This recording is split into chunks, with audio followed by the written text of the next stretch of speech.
자, 지난주 말씀에 보면은 전반부는 하나님께서 이스라엘 백성들을 향하여 부패한 자식이라 진노를 말씀하시고, 후반부에는 여호와께서 말씀하시기를 오라 우리가 변론하자.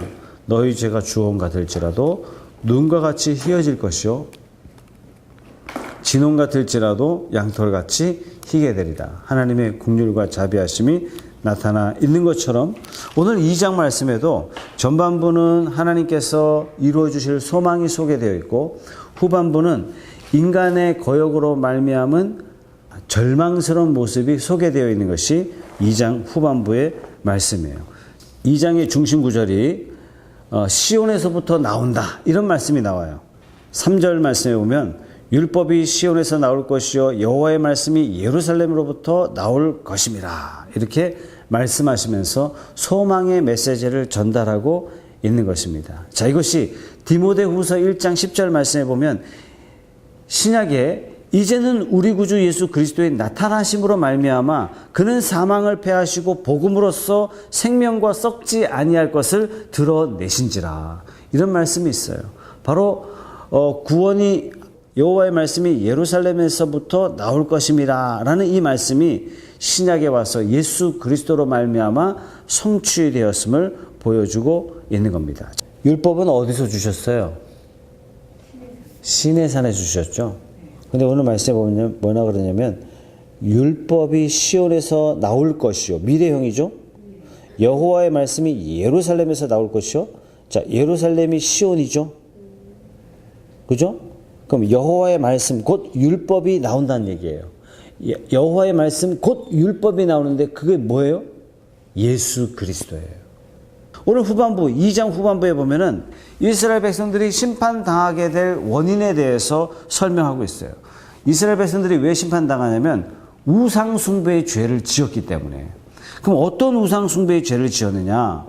구약시대에는 앞으로 오시게 될 메시아의 언약을 믿지 아니하고 우상을 섬기고, 예수님 이후 시대는요, 오신 메시아를 믿지 아니하고 돈을 섬기고 세상에 가증한 것들을 섬겨서 예수님을 배척했고, 신구약 시대가 결국은 뭘 배척했어요? 하나님의 언약을 배척했고 메시아를 배척했다는 얘기예요. 자, 우리 앞부분부터 한번 살펴보겠습니다. 3절 말씀 다 같이 한번 읽어봅시다. 시작. 많은 백성이 가며 이르기를 오라 우리가 여호와의 산에 오르며 야곱의 하나님의 전에 이르자. 그가 그의 길을 우리에게 가르치실 것이라. 우리가 그 길로 행하리라 하리니 이는 율법이 시온에서부터 나올 것이며 여호와의 말씀이 예루살렘에서부터 나올 것임이니라. 예. 율법이 시온에서 나오고 여호와의 말씀이 어디서 나온다고요? 예루살렘에서 나온다. 곧 메시아 되신 예수 그리스도를 기대하고 고대하면서 표현되어 있는 말씀이 율법이 시온에서 나온다라는 거예요. 옛날의 언약은 어디서 맺어졌어요? 옛날의 언약은 시내산에서 맺어졌죠. 그럼 새 언약은 어디서 맺어져요? 시온산. 예수 그리스도로 말미암아 새 언약이 맺어지는 거예요. 자, 2절 말씀에 보면 말이래 여호와의 전에 사니 모든 산 꼭대기에 굳게 설 것이요. 언제요? 말이래. 이 말이라는 것은 뭐냐면 종말의 때에, 그런 의미보다도 실제적으로 어떤 의미냐면 말이래라는 것은 하나님께서 임마누엘의 마지막 계시를 주신다라는 그런 의미로 말이래라는 것이에요. 이 얘기는 뭐냐면 예수 그리스도가 마지막 계시란 얘기예요. 예수 그리스도 이후에 계시가 없다는 얘기예요. 예수 그리스도의 계시를 믿지 아니하면 더 이상의 기회가 없다, 이런 말씀이에요. 자, 히브리서는 이것을 이렇게 표현해 놨습니다. 옛적의 선지자들을 통하여 여러 부분과 여러 모양으로 우리 조상들에게 말씀하신 하나님이 이 모든 날 마지막에는 아들을 통하여 우리에게 말씀하셨으니 이 아들을 만유의 상속자로 세우시고 또 그로 말미암아 모든 세계를 지으셨느니라. 옛적의 모든 선지자들의 말과 모든 예언자들의 예표가 다 누구를 향한다고요? 예수 그리스도로 향한다고요. 예수 그리스도가 하나님의 가장 큰 마음을 표현한 증표요, 예표요, 사실이고 구약의 많은 예표들이 사실로 드러난 것이 예수 그리스도시요.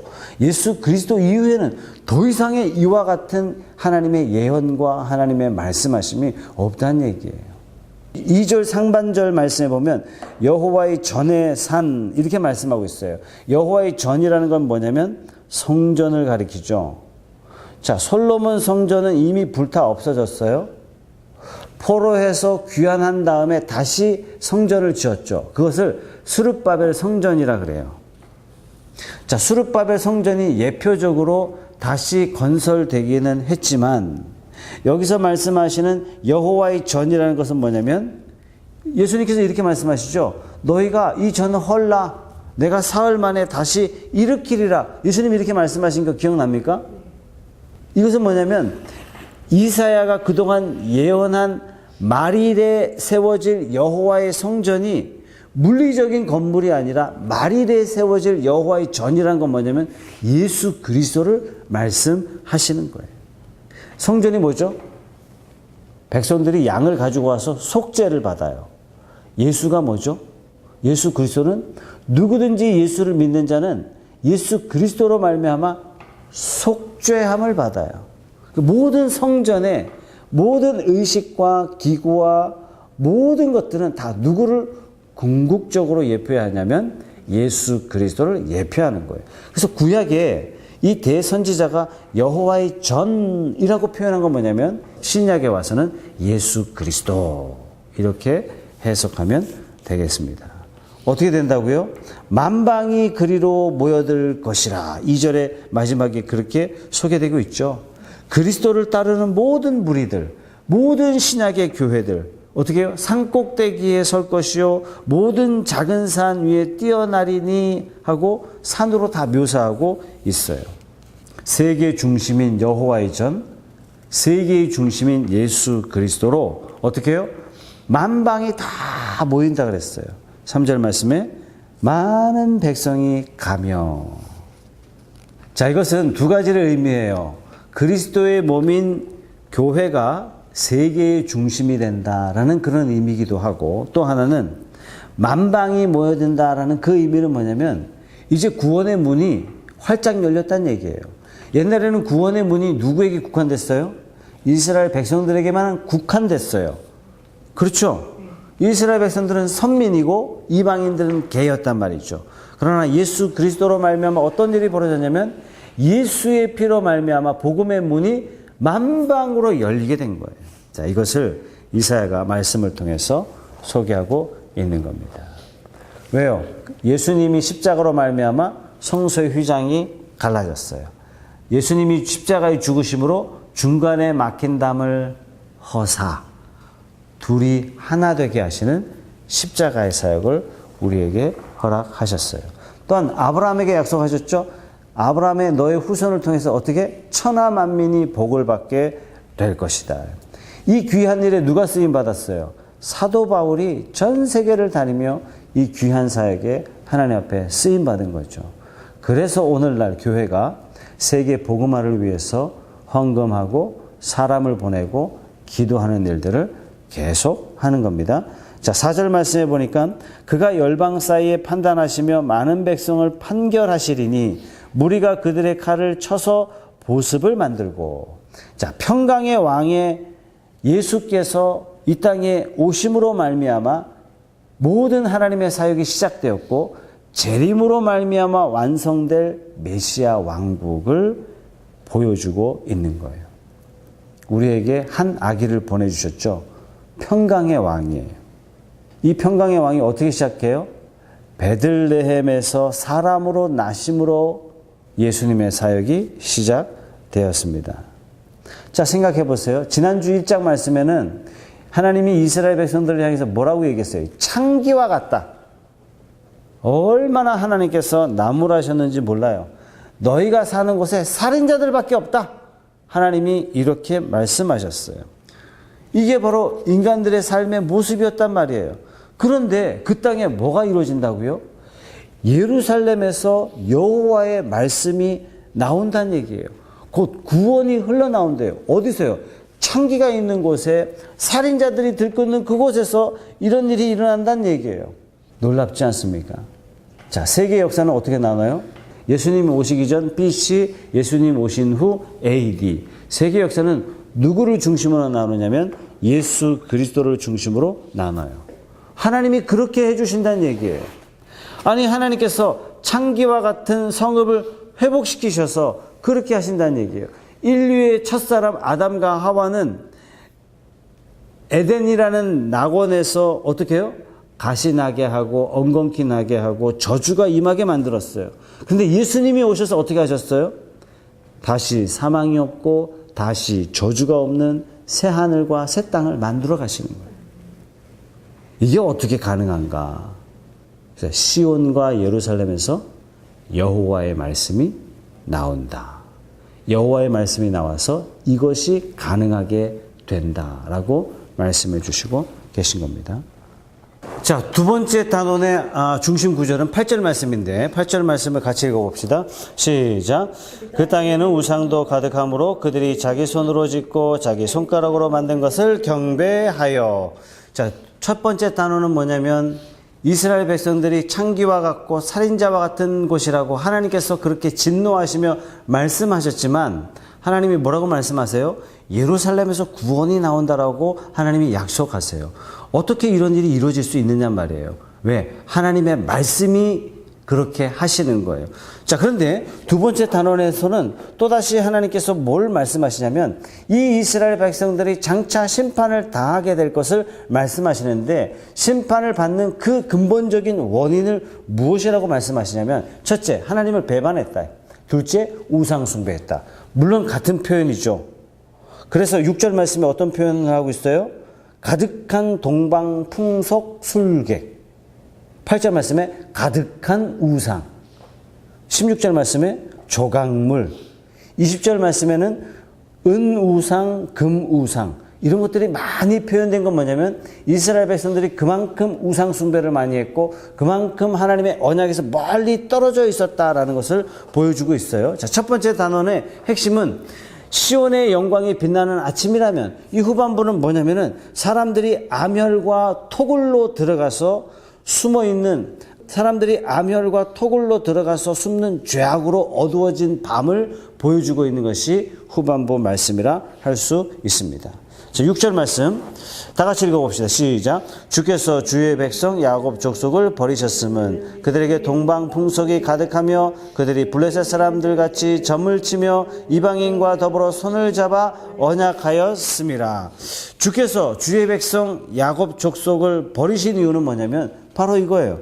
이스라엘 백성들이 누구의 말씀을 들어야 돼요? 언약의 말씀을 붙잡고 살아가야 되는데 이스라엘 백성들이 뭘 붙잡아요? 이방과 더불어 손을 잡고 살고 블레셋 사람들과 함께 점을 치고 언약을 버리고 이방의 풍속을 마치 언약처럼 지키고 살았다는 얘기예요. 그래서 어떤 일이 벌어져요? 8절 9절에 우상도 가득하며 자기 손으로 지은 것을 보고 하나님이라 이렇게. 그 다음에 9절 말씀에 천한 자도 절하며 귀한 자도 굴복하오니 그들을 용서하지 마옵소서. 특히 오늘 말씀에 보면은 그날이라는 표현이 무려 4번이나 나와요. 11절에도 그날에, 12절 말씀에도 여호와의 날, 17절 말씀에도 그날에, 20절 말씀에도 그날에 이렇게 나오죠. 여기서 그날은 뭐예요? 그날에 우상과 함께 심판을 당하리라 이렇게 말씀하시는 겁니다. 모든 선지자들이 바로 다 그날을 예언하고 있죠. 그러니까 선지자는 뭘 예언하냐면 이런 걸 예언하는 거예요. 하나님의 마음, 하나님의 뜻, 하나님의 계획을 예언하고 있는 겁니다. 자, 물론 이 심판날이 1차적으로는 이스라엘 백성들이 언제 망해요?